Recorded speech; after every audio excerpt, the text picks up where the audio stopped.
வாழ்க வையகம், வாழ்க வையகம், வாழ்க வளமுடன். குரு வாழ்க, குருவே துணை. என் வாழ்வில் என் குரு. இது 5வது பகுதி. ஸோ நான் சொல்லியிருந்தேன் இல்லையா, ஷார்ட்ஸில் அருணிமா சின்ஹா அவங்கள எது இந்த அளவுக்கு ஒரு காலையை எடுத்ததுக்கப்புறமும் மலை ஏறுவதில் இவ்வளோ தூரம் சாதிக்கணுங்கிறது எது அவங்களுக்கு தூண்டுச்சு அப்படின்னா, அந்த வைராக்கியம், அவங்களுக்குள்ள எண்ணத்தில் இருந்து அந்த உறுதி. எண்ணியதெல்லாம் எண்ணியபடியே ஆகும், எண்ணத்தில் உறுதியும் ஒழுங்கும் அமைந்திடில் அப்படின்னு சுவாமிஜி சொல்கிறாங்க.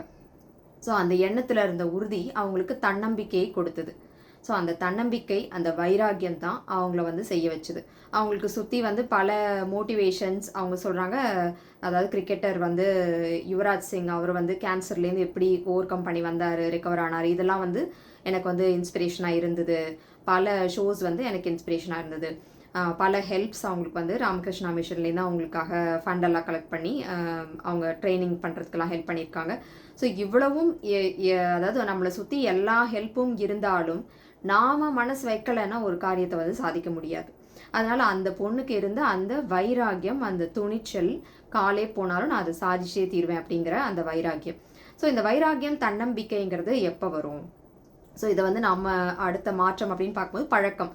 நம்ம ஒரு கடமையை செய்யணும் அப்படின்னு சொல்லிட்டோம், இது கடன் பட்டிருக்கோம் அப்படின்னு சொல்லிட்டோம், அந்த கடனை செய்யணும். இப்போ பழக்கத்தை மாற்றணும். இது இப்போ நம்ம பிறந்ததுலேருந்து வந்த பழக்கம் கிடையாது. இது பிறவி, நம்ம பிறவி எடுத்ததே இந்த பழக்கத்தின் காரணமாக தான். அப்போ நம்ம முன்னோர்கள் அதுக்கு முன்னோர்கள் போகும்போது விலங்கின பதிவுலேருந்து இந்த பழக்கங்கள் எல்லாம் வந்திருக்கு. தொடர்ந்து இந்த பழக்கங்களை மாற்றணும் அப்படின்னா, இப்போ சமீபத்தில் வந்த பழக்கங்கள் எல்லாம் நிறைய பழக்கங்கள் எவ்வளவு ஆண்டுகளாக தொடர்ந்து வருதோ அப்படின்னு சொல்லிட்டு அதை மாற்றுறது கொஞ்சம் நம்ம எஃபர்ட்ஸ் எடுத்து போடணும். அதாவது ஒரு மலை ஏறுறதுக்கு ஈக்குவல் தான் அது. அதனால தான் நான் இவங்களோட எக்ஸாம்பிள் எடுத்திருந்தேன். இந்த பழக்கங்களை மாற்றுறது அப்படிங்கிறது, இந்த மலை ஏறுறது எவ்வளோ டஃப்போ அதுக்கு அவங்க எவ்வளோ ப்ரிப்பேர் ஆகணுமோ அதை விட இது பெரிய விஷயம். பிறவி கடல் நீந்துதல் அப்படின்னு சொல்கிறாங்க. ஸோ நம்ம யாரோட வாழ்க்கையை எடுத்து பார்த்தாலும், ஞானிகள் மகான்களுடைய வாழ்க்கையை எடுத்து பார்த்தாலும் அவங்க அதில் பெரிய கஷ்டத்தை சந்திச்சு தான் அவங்க போயிருப்பாங்க. ஆனால் நமக்கு எப்படியா இருந்தாலும் இந்த பயணத்தை எடுத்துட்டோம், இந்த பிறவி எடுத்துட்டோம், அந்த பயணம் நம்ம முடிச்சு தான் தீரணும். திரும்பி அந்த சுழற்சிக்குள்ளேயே சுற்றிக்கிட்டே இருக்காம அந்த ஒரு குளோப் மாதிரி அதில் பைக்கில் சுற்றுவாங்க தெரியுமா, அதே மாதிரி திருப்பி அதே பழக்கத்தில் சுற்றிக்கிட்டே இருக்கோம். அதை மாற்றணும், அதை கட் பண்ணி அதை பிரேக் பண்ணணும். அதுதான் நம்மளோட மோட்டிவ் இப்போ. ஸோ அதை மாற்றணும் போது இப்போ மலை ஏறணும்னா ரொம்ப ரொம்ப கஷ்டம். நம்ம ஒரு மலை ஏறி போகணும், மேலே போகணும்னு முடிவு பண்ணிட்டோம். அப்போ நம்ம என்ன பண்ணணும்? ஃபஸ்ட்டு நமக்கு மோட்டிவேஷன் வேணும். அதுக்கு இது ஒரு ஊக்குவிப்பு வேணும் இல்லையா நமக்கு. இந்த ஊக்குவிப்பு அப்படிங்கிறது, மோட்டிவேஷன்றது வெளியிலேருந்து நமக்கு எவ்வளோ கிடைக்கலாம். ஆனால் எதையுமே வெளியில் இருக்கிறது இப்போ யாரோ ஒருத்தங்க நம்ம எப்பயுமே நம்மளுக்கு மோட்டிவேட் பண்ணுறாங்கன்னு வச்சுக்கலாமே, எப்பயுமே அவங்களோட சூழ்நிலை நல்லாவே இருக்குன்னு சொல்ல முடியாது. அவங்களுக்கு ஒரு பிரச்சனை வரலாம். அவங்க எந்நேரமும் அவங்க அவைலபிளாக இருக்க மாட்டாங்க. நம்ம ஒரு நைட் நேரத்தில், ஏதோ ஒரு நேரத்தில் நம்ம திடீர்னு மூட் அவுட் ஆகிறோம். அப்போ எல்லா நேரத்தையும் அவங்ககிட்ட நம்ம பேச முடியாது. நம்ம மனதுக்கு நெருங்கிய நண்பராக இருக்கலாம், நெருங்கிய உறவினராக இருக்கலாம், யாராக வேணா இருக்கலாம். எல்லா நேரமும் நம்ம போய் அவங்கள டிபெண்ட் பண்ணிக்கிட்டே இருக்க முடியாது. அப்போ அதெல்லாம் வெளியில். அதெல்லாம் தாண்டி ஒரு விஷயம் நமக்கு உள்ளார இருக்குது. அது இன்ப ஊற்று மாதிரி நமக்குள்ளார ஊற்று எடுத்து வந்துக்கிட்டே இருக்குது, நம்மளை படைத்த இறைவன். ஏன்னா நம்ம வெளியில் ஒரு பிரச்சனையை போய் நம்ம ஒருத்தங்க கிட்ட சொல்கிறோம் அப்படின்னா, என்னதான் இருந்தாலும் நம்ம நம்ம என்ன ஃபீல் பண்ணுறோம், ஒரு பிரச்சனையை சொன்னப்புறம் ரிலீவ்டாக இருக்குது, நான் ரொம்ப இப்போ ரிலீவ்டாக ஃபீல் பண்ணுறேன், நான் கொஞ்சம் ஃப்ரீயாக இருக்கேன். ஆனால் இதை மாதிரி நம்ம ஒருத்தங்க 2 பேர் 3 பேர் 4 பேர் இப்படி நம்ம சொல்லிக்கிட்டே போகிறோம். இல்லை நான் ரொம்ப பேர்ட்ட சொல்ல மாட்டேன், ஒரு சில பேர்ட்ட தான் நான் ரொம்ப முக்கியமானவங்ககிட்ட தான் சொல்லுவேன் அப்படின்னா கூட அந்த பிரச்சனையை சொன்னோன்னா ரிலீவ் ஆன மாதிரி இருக்குது. ஆனால் அந்த பிரச்சனை டோட்டலாக சால்வ் ஆகிடுதா அப்படின்னு கவனித்து பார்த்தோம் அப்படின்னா கண்டிப்பாக சால்வ் ஆகாது. அப்போதைக்கு ரிலீவ் கிடைக்கும். அப்போதைக்கு ஒரு சாமி கும்பிடுறதோ இல்லை எந்த விஷயம் நம்ம பண்ணாலும் சரி, அப்போதைக்கு ஒரு ரிலீஃப் நமக்கு கிடைக்குமே தவிர, இது தலைவலிக்கு மாத்திரையை போட்டு தலைவலியை உள்ளே சப்ரெஸ் பண்ணி வைக்கிற மாதிரி. தலைவலிக்கான ரூட் காஸ் என்னன்னு கண்டுபிடிச்சி அந்த ரூட் காஸை கட் பண்ணுறதுக்கு நம்ம பார்க்கணும். ஸோ எல்லோரும் பண்ணிட்டு இருக்கிறது என்ன அப்படின்னா, ஒரு இங்கிலீஷ் போயமில் சொல்கிறாங்க, I can see people enjoying sharing their miseries. அதாவது ஒருத்தங்க நம்ம சொல்கிறோம் இல்லையா, ஐயோ எனக்கு என்ன ஆச்சு தெரியுமா அப்படின்னோடனே, அச்சோ அப்படியா, சொல்லுங்கள் எனக்கு கூட இப்படி ஆச்சு தெரியுமான்னு ஒருத்தவங்களுக்கு அவங்க சோகத்தை பரிமாறிக்கொள்வதை ஏதோ சந்தோஷமாக செஞ்சுட்டு இருக்காங்க. ஓ உங்களுக்கும் அப்படி தான் இருக்கா, நல்ல வேலை, எனக்கு மட்டும் தான் நினச்சேன் அப்படின்னு சொல்கிறோம்ல. ஸோ இந்த மாதிரி சோகத்தை ஷேர் பண்ணிக்கிறது. ஆக்சுவலாக நம்ம நினைக்கலாம், வெளியில் அப்படி சொல்லும் போது நமக்கான எங்கேருந்தாவது ஒரு நம்ம சொல்யூஷன் கிடைக்குமே அப்படின்னு சொல்லிட்டு.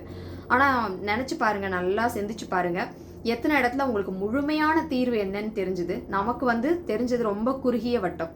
நம்மளை கொண்டு வந்த இறைவனுக்கு தெரியும் எது நமக்கு கரெக்டான சொல்யூஷன், எங்கே போகணும் அப்படின்னு. அது எப்போ தெரியும் அப்படின்னா, நமக்குள்ள கண்கள் மூடி கடவுள் கடந்து உள்ளே செல்லுதல் சொல்கிறாங்க இல்லையா, அந்த இறைவன் வந்து அட் யுவர் சர்வீஸ் அப்படின்னு சொல்லிட்டு 24/7 நமக்கு சர்வீஸ் பண்ணுறதுக்காகவே ரெடியாக இருக்கார். ஆனால் நம்ம கண்கள் மூடி நமக்குள்ள பயணிப்பதே கிடையாது. அதுக்கு தான் இந்த தவம் அப்படிங்கிறது எனக்கு வந்து சுவாமிஜி எனக்கு புரிய வச்சாங்க. ஸோ அப்போ முதல்ல என்ன பண்ணணும் அப்படின்னா, இந்த தன்னம்பிக்கை வரணும் அப்படின்னா, தன்னம்பிக்கை, நமக்கு நம்ம மேலே நம்பிக்கை வரணும். இதுதான் சுவாமி விவேகானந்தர் சொல்கிறாங்க, when you believe in yourself, until you believe in yourself, you won't believe in God. நீ ஒன்றை நம்பாத வரைக்கும் நீ கடவுளை நம்ப மாட்டே அப்படின்னு சொல்கிறாங்க. இந்த தன்னம்பிக்கை நீங்கள் அடுத்தவங்க கிட்ட போய் சொல்லி அடுத்தவங்க கிட்ட யார்ட்டையும் எதிர்பார்க்கிற வரைக்கும், மற்றவரை எதிர்பார்த்தல் கையேந்தல் வேண்டாம், மாநிதியாம் இறைவனை நம் மனத்தடியில் தேர்வோம் அப்படின்னு சொல்கிறாங்க இல்லையா. மனத்தின் அடியில் தான் இறைவன் இருக்கிறான். நம்ம மனதை வெளியில் இந்த புலன்கள் மூலமாகவே வெளியே விட்டுட்டு இருக்க வரைக்கும் எல்லாரும் பண்ணுற அதே தப்பு தான் நாமளும் ஆட்டு மந்தை கூட்டம் மாதிரி நம்மளும் செஞ்சுக்கிட்டே இருப்போம். ஸோ அதை தாண்டி என்ன பண்ணணும்னா, ஃபஸ்ட்டு நான் சொன்னேன் இல்லையா புலம்புறது. ஸோ உள்ள புலம்புறது வந்து நமக்குள்ளே புலம்புறது வந்து அந்த தர்மி அப்படின்னு சொல்கிறது. உள்ள புலம்புறதை முதல்ல கட் பண்ணணும் அப்படின்னா, ஃபஸ்ட்டு வந்து வெளியில் நம்ம போய் 4 பேர்கிட்ட நம்ம பேசுகிறத வந்து எல்லார்கிட்டையும் நம்ம பிரச்சனையை வந்து இது இப்படி இப்படின்னு சொல்கிறத வந்து ஃபஸ்ட்டு ஸ்டாப் பண்ணணும். ஸோ அது வந்து நான் உணர்ந்தேன். ஸோ புலம்புறது அப்படின்னா இது வந்து என்னன்னா, பிரச்சனையை நம்ம திருப்பி திருப்பி திருப்பி ஒரு பிரச்சனையை ரிப்பீட்டடாக சொல்லிக்கிட்டே இருக்க அந்த பிரச்சனை இன்னும் பெருசாகிக்கிட்டே தான் போகும். இதை தான் சுவாமி விவேகானந்தர் சொல்கிறாங்க, நீங்கள் உங்கள் ப்ராப்ளத்தை பற்றியே திங்க் பண்ணுறீங்களே தவிர சொல்யூஷன் பற்றி திங்க் பண்ணவே இல்லை அப்படின்னு சொல்லிட்டு. ஸோ அப்போ எது கரெக்டான தீர்வு நமக்கு வெளியில தான் இருக்குது, அது மோட்டிவேஷன் கிடைக்கிறதுக்கு நமக்குள்ளாக நம்ம ட்ராவல் பண்ணி கொஞ்ச நேரம் தவம் பண்ணும்போது என்ன ஆகும் அப்படின்னா, நமக்கு தெரியாது கரெக்டான சொல்யூஷன் நமக்கு வந்து கிடைக்கும். தவம் பண்ண நிறைய பேர் இதை வந்து உணர்ந்திருப்பாங்க. ஸோ அந்த மாதிரி உணர்ந்தவங்களும் இன்னும் நீங்களும் வந்து தவம் பண்ணி உணரலாம் அப்படிங்கிறத தான் வந்து எனக்கு இதில் வந்து புரிஞ்சுது. ஸோ தவம் பண்ணும்போது ஃபஸ்ட்டு வந்து தன்னம்பிக்கை வரணும் அப்படின்னா, வெளியில் போயிட்டு 4 பேர்ட்ட அந்த பிரச்சனையை திருப்பி திருப்பி சொல்லி அது பதிவை வந்து கூட்டக்கூடாது அப்படிங்கிறத வந்து நான் முடிவு பண்ணி கம்ப்ளீட்டாக நிறுத்தினேன். ஸோ அப்படி நிறுத்தும் போது தான் இந்த தன்னம்பிக்கை அப்படிங்கிறது நமக்கு பெருகும். அதே மாதிரி நம்ம எண்ணத்தில் வந்து ஒரு வைராக்கியம் வரும். ஸோ இந்த மலை ஏறுதல் அப்படிங்கிறதுக்கு ஒரு மோட்டிவேஷன் நமக்கிட்டேருந்து நமக்கு கிடைக்கும். இது வந்து எந்நேரமும் கிடைக்கும், ஆல் டைம் அவைலபிள். நம்ம ஒரு நைட் 12 மணினா கூட நமக்கு நாமே மோட்டிவேஷனாக இருந்தோம் அப்படின்னா, நாம் வந்து பல பேருக்கு மோட்டிவேஷனாக இருக்க முடியும். அதை நான் வந்து எப்படி உணர்ந்தேன் அப்படின்னா, நான் வந்து பிரச்சனையில் இருக்கும்போது கூட யாராவது வந்து கேட்கும்போது அவங்களுக்காக வாழ்த்து சொல்கிறதோ, பிரச்சனைக்காக அவங்களுக்கு ஒரு ஒன்றும் இல்லை இது சரியாயிடும்னு சொல்லும்போது எனக்கே தோணும், நம்மளே பிரச்சனையில் இருக்கோமே அப்படின்னு சொல்லும்போது நமக்குள்ளே இருக்க இறைவன் இதுதான் வந்து அந்த சொல்ல சொல்ல இனிக்குதுடா பாட்டில் வந்து சொல்லுவாங்க, உயிரினங்கள் ஒன்றையொன்று வாழ்த்திடும் போது அதன் உள்ளிருந்து வாழ்த்துவது உன்னருளன்றோ முருகா உன்னருளன்றோ அப்படின்னு சொல்லிட்டு. இறைவனுடைய அருள் தான் இன்னொரு நபருக்கும் உதவுது. நீங்கள் யாருக்கு என்ன நம்ம கொடுக்குறோமோ அதான் நமக்கு நாம் கொடுத்துக்கிறது. ஸோ நம்ம மோட்டிவேஷனை அடுத்தவங்களுக்கு கொடுத்தோன்னா நம்ம மோட்டிவேட் ஆகும். ஸோ அவங்க இன்னைக்கு ஒரு மோட்டிவேஷனல் ஸ்பீக்கராக இருக்காங்க. ஸோ வந்து எதனால் அவங்களுக்குள்ளேருந்து தன்னம்பிக்கையை அவங்க கண்டுபிடிச்சி எடுத்ததுனால தான் அவங்க இன்னைக்கு உலகத்துக்கே மோட்டிவேஷனல் ஸ்பீக்கராக அவங்க நிறைய ஸ்பீச்சஸ் கொடுக்குறாங்க. இந்த மாதிரி நிறைய பேர் இருக்கிறாங்க.